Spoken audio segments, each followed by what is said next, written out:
जब से प्रधानमंत्री हैं 10 साल से ज़्यादा का समय हो गया, 10.5 साल, अभी तक जो है देश में जो आतंकी घटनाएं, बम विस्फोट की घटनाएं आम होती थी। हम आप घर से बाहर निकलते थे, बस में, ट्रेन में, एक सार्वजनिक जगह पर लिखा हुआ मिलता था, लावारिस वस्तु देखते ही पुलिस को फ़ोन करें, ये बम हो सकता है, उसको हाथ न लगाएं, छुए नहीं।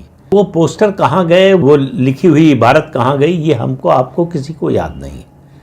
कोई बम विस्फोट जो आम हो गया था, इस शहर के बाद उस शहर, उस शहर के बाद उस शहर में हो रहा था मनमोहन सिंह के ज़माने में, वो सब बंद हो गया।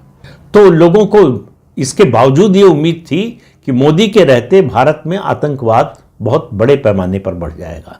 तो कश्मीर को छोड़ दें और कश्मीर में भी घाटी के 2-3 जिलों को छोड़ दें तो आतंकवाद पूरे देश में आपको कहीं पिछले 10 साढ़े 10 साल में आतंकवादी घटनाएं या गतिविधियां होती हुई नहीं मिली है। लेकिन आतंकवाद का खतरा खत्म हो गया है या समाप्त हो गया है, ऐसा नहीं है। लेकिन फिर बात अफगानिस्तान में तालिबान का कब्जा होने के बाद पाकिस्तान को जो उम्मीद थी, अब उसके ही रणनीतिकार कह रहे हैं कि इससे बड़ी गलती पाकिस्तान कोई कर नहीं सकता था। पाकिस्तान को लग रहा था कि अब भारत के लिए खतरा है और हमारे लिए शांति की बात है, वो इसका उल्टा रहा है। मैंने बात की शुरू में समय की, किस समय पर तालिबान हमला कर रहा है पाकिस्तान की सेना पर। अभी 39 या 49 सैनिक मारे गए हैं पाकिस्तान के, और उससे पहले पाकिस्तान की सेना ने हमला किया अफगानिस्तान पर। तो जो जिनमें दोस्ती की और भाईचारे की बात होने वाली थी, जो एक लग रहे थे, वो आपस में लड़ रहे हैं, आमने सामने हैं। और भारत ने, पाकिस्तान ने जो आक्रमण किया है अफगानिस्तान पर, उसकी निंदा की है।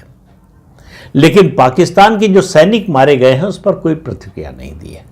पाकिस्तान इससे बौखलाया हुआ है, लेकिन कुछ कर नहीं सकता। पाकिस्तान की हालत भिखमंगों से भी ज़्यादा बुरी हो गई है, उसके पास कुछ है नहीं। लेकिन अब आप देखिए तालिबान के साथ तो ये हो रहा है। तालिबान की इस मुलाकात के बाद तालिबान के प्रवक्ता ने कहा है, भारत को हम आर्थिक और क्षेत्रीय सहयोग के लिए एक साथी के रूप में देखते हैं, साझेदार के रूप में देखते हैं। ये कल्पना जितने भी अफगानिस्तान के बारे में जितने भी विशेषज्ञ थे, सबका मानना था कि अमेरिका के वहाँ से निकलने के बाद भारत के लिए बड़ी मुश्किल होगी। भारत ने अरबों रुपए खर्च किए हैं अफगानिस्तान के डेवलपमेंट पर, जब वहाँ तालिबान का आतंक चल रहा था उस दौरान भी, और सबको लग रहा था कि वो सारा पैसा डूब गया।